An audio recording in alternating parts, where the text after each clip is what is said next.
Here we go for the top.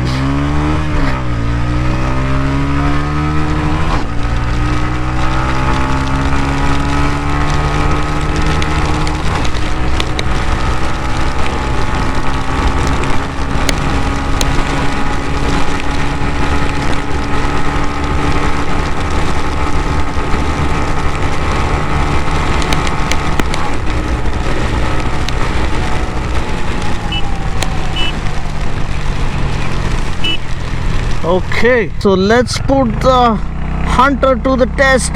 The hunt is on.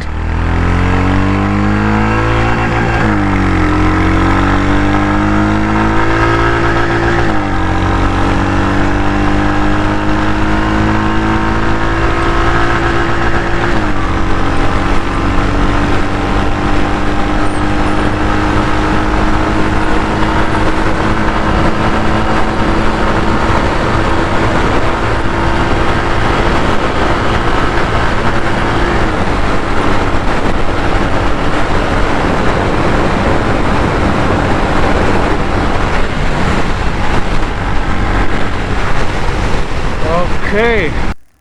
Hello there guys, welcome to Dino's Vault. Welcome to this epic comparo, the epic battle that you guys kept requesting. The most awaited video is here. Royal Enfield Hunter taking on the TVS Ronin, two of the path-defining, game-changing motorcycles that have been launched and have taken the market by storm. Which one will prevail? Which one will be left behind? Which one will win this battle? You'll find out by the end of it. This is a comprehensive comparo. I've ridden both of them to my heart's content and back to back today as well to give you the ultimate verdict as to which one will fit which one's bill and what kind of character is lurking underneath each of these motorcycles. Now, Royal Enfield have absolutely taken the market by storm with the 650 twins, the Meteor and the Classic 350. With the launch of new J series engine, they've absolutely kind of cancelled the vibrations that has been plaguing them for quite a long time. So the vibrations issue is now taken care of and addressed well and truly. So this one gets the same tried and tested J series engine, which kind of underscores refinement and takes it to another level.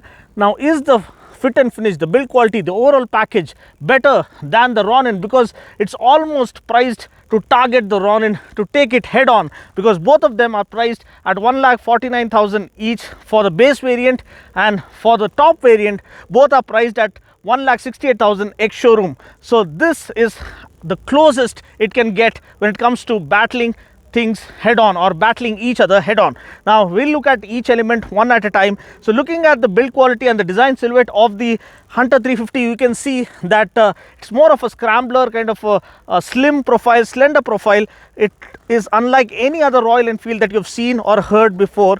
So it is a fresh new design and it is really flickable, maneuverable, best handling Royal Enfield that you have experienced to date, undeniably. This one is around 14 kgs lighter than the Classic 350 and around 10 kgs lighter than the Meteor, so you can understand how lightweight and flickable it is.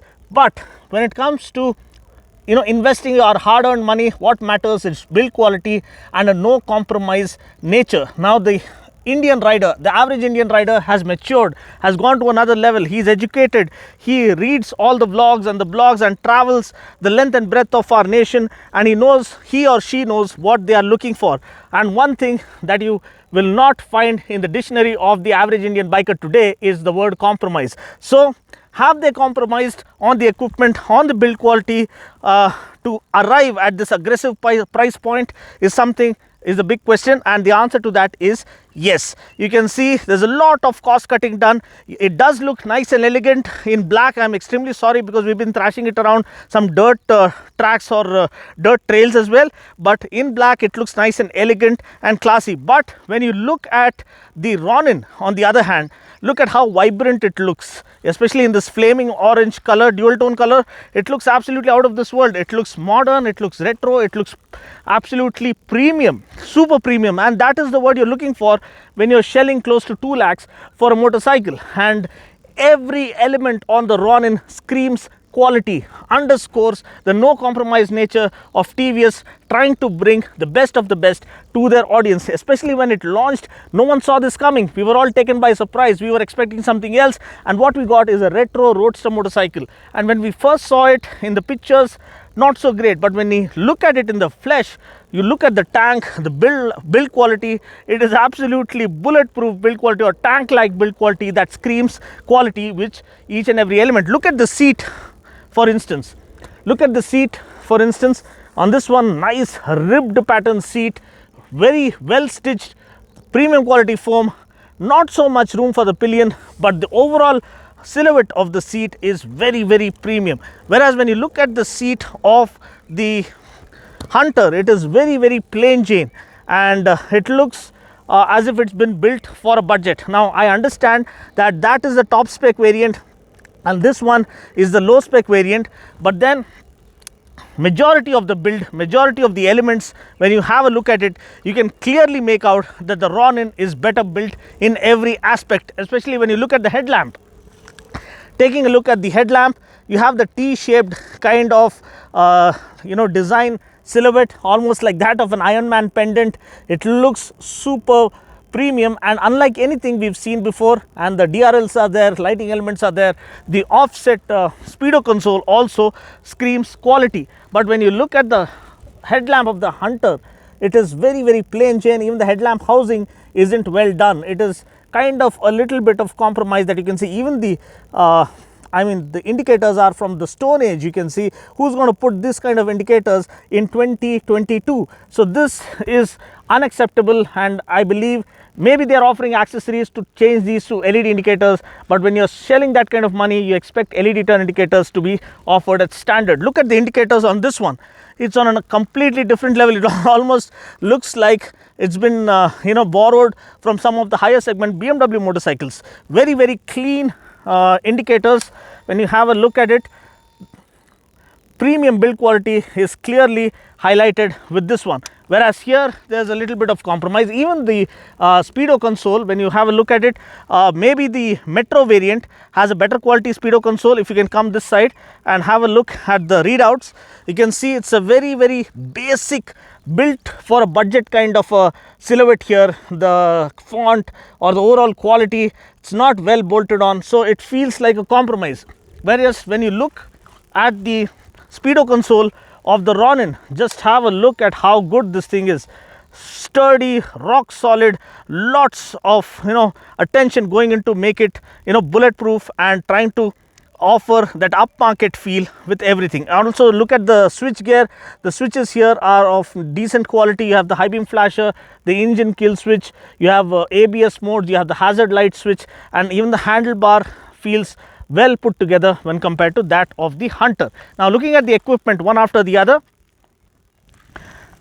this one gets 41 mm conventional forks, really beefy forks, and they offer good handling characteristics. And even while you want to thrash it around across dirt trails, these do come in handy, though they are not long travel suspension, but you can travel take on the dirt roads with ease. Also, another best thing about the Hunter, what I like is, even for the basic variant, they have given a 300 mm front disc, and they have given single channel ABS here. Even the basic variant on the Ronin gets single channel ABS. Now this is the top spec variant, so this one gets dual channel ABS. So another thing that I like about the Ronin is the USD forks. Now there you have the conventional forks. These are 41 mm USD forks from Showa suspension, so best of the best, undeniably. So the handling and the direction changes that the Ronin has on offer is absolutely brilliant. Another thing to note with the Ronin is the shorter wheelbase. Now the wheelbase on the Hunter is slightly longer. When you look at the bike, you can clearly make out that this is a more compact footprint. The Ronin is a more compact footprint, but when you look at the Hunter, it's slightly longer. So what does this translate into? Hunter offers superb high speed stability, and for the first time, even Royal Enfield is offering 17-inch wheels on their motorcycle on both ends. And on the Ronin, when you see, the wheelbase is shorter. So what does this translate into? This translates into supreme flickability. So if you are going to use your bike predominantly in the city, this is far more street friendly, easy to flick around, easy to maneuver when compared to the Hunter.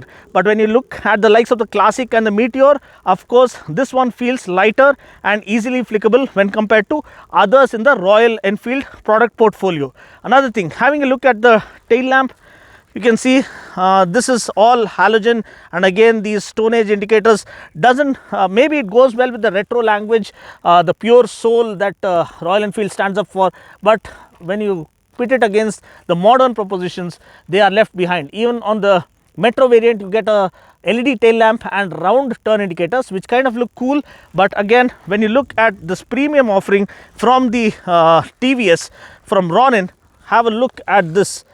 This LED strip looks so damn premium, and also the turn indicators look so gorgeous when they light up. So another thing about the tires. Now talking about the tires, this one gets block pattern tires and alloy wheels with tubeless tires. Even the Metro variant on the Hunter gets tubeless tires, but this one is a 130 section tire, whereas on the Hunter, this one basic model gets 120 section tire and spoke wheels, so it is tube tire, not tubeless tire.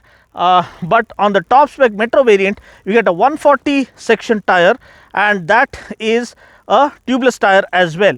Another thing, so what does that mean? This one does offer in the top spec variant good flickability and good high speed stability, and you get a wider tire to offer good road grip, but this one somehow feels better packaged together, and the kind of confidence it gives you when you push it to the limits is more the kind of confidence to absolutely go where you want to. You know that the bike is listening to you. That kind of confidence the Ronin gives you. Now coming to the most important part, that is the brakes. Now as I told you, this one gets 300 mm disc up front and a drum brake at the back, whereas the Ronin on the other hand also gets 300 mm disc up front and a 240 mm disc at the back. And I like the subtle quality elements like this kind of this thing for the caliper. They have given some kind of a guard to prevent dust from accumulating in there, and this one is a dual channel ABS variant. Also in the Metro variant of the Hunter, you do get dual discs, means at the back you get a 270 mm disc. So this one, the drum brake variant, it doesn't have that bite or feel. Almost the rear brake feels as if it is completely dead. Now because we are used to using the front brake more, so we don't care, we are going to use only the front brake. So experienced riders are going to use only the front brake, so it does, the 300 mm disc does the job for you at the end of it all. Even here the Ronin, the brakes are really good, and this is the top spec variant, so the dual channel ABS really comes into play, and you have ABS modes as well, like urban and rain. So here we have two ABS modes, one is the urban, the other one is the rain mode. So that will be that you can change by hitting the mode button right over here. So urban means ABS is less interventional, whereas the rain mode means ABS is more interventional in that particular mode. Now coming to the engine specs. Now engine specs, where you can have a look, this one is powered by a 349cc single that puts out around 20 bhp of max power and 27 newton meters of max torque, and this gets a 5-speed gearbox, and this is a 2-valve engine and it is air cooled. But when we look at the Ronin, this one gets a 225cc single engine, 4-valve engine. So this one has 2 inlet valves and 2 outlet valves, allows the engine to breathe easy at higher RPMs.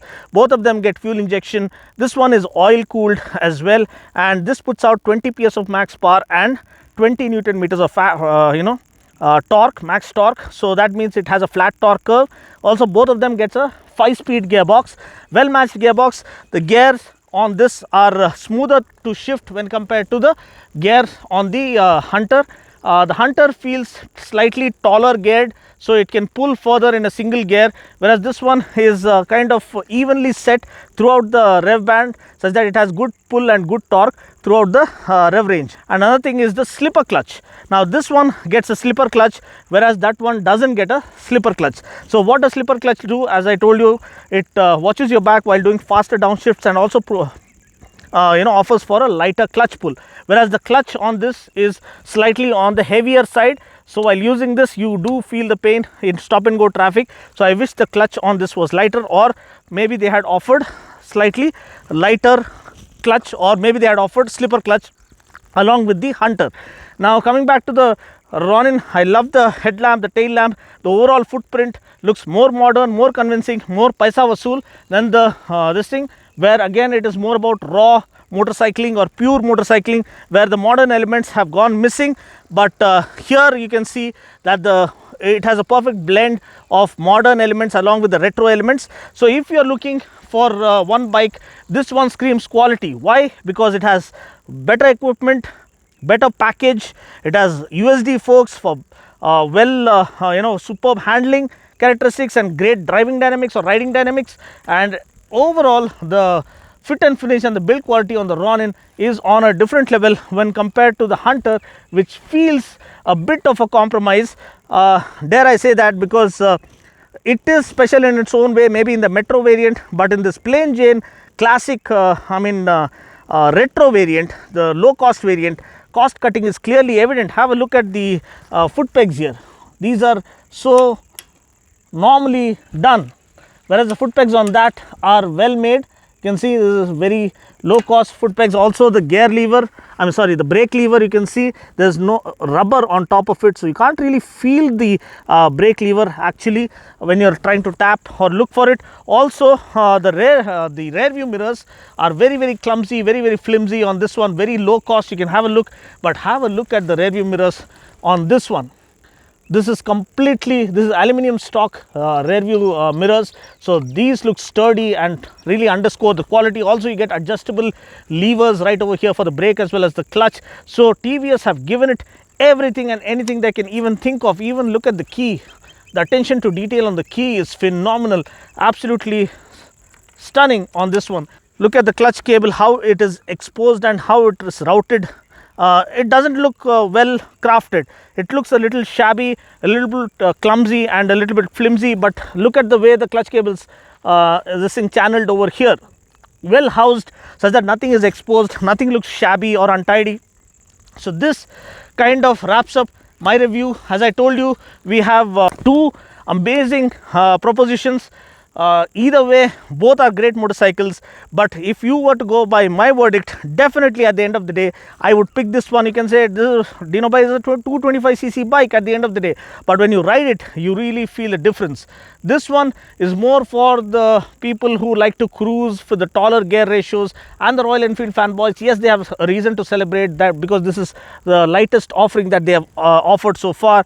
But this one is unlike anything that you will find in the market. Quality oozes, the performance is amazing, the safety is taken care of, every element screams quality. Even the exhaust sound on this one, let me quickly give you the exhaust sound. Also the seat height on this is less than 800 mm, so you can see I can sit on the bike and put my feet flat on the ground.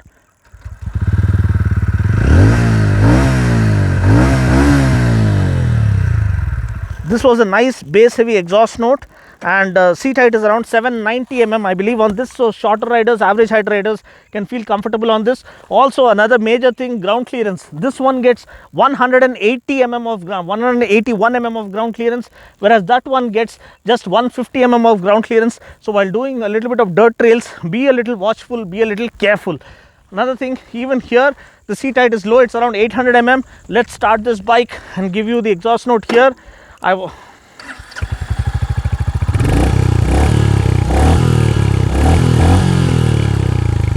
Wow, both the bikes sound amazing, man. Like each one has its own unique character. So but still because it's a one-on-one, head-on competition, I feel that the Ronin is better in every which way when compared to the Hunter, but the Hunter has its own unique character. So which one would you prefer and why? Comment below and let me know. And in this battle of Ronin versus the Hunter, the Ronin takes the crown and the Hunter is very close behind it. So thanks for watching. I just hope I tried to answer every question that you had in your mind. Even the tank capacity, this one gets slightly lesser tank capacity. This one gets a 14-liter tank I believe, and this one I believe gets a 13-liter tank. I leave the exact details on the screen for you, and that's pretty much it. Tank range is also better on this. Comfort, quality, performance, refinement, everything, this one feels one step ahead. And that concludes my review or my kind of verdict on the Ronin versus Hunter Comparo.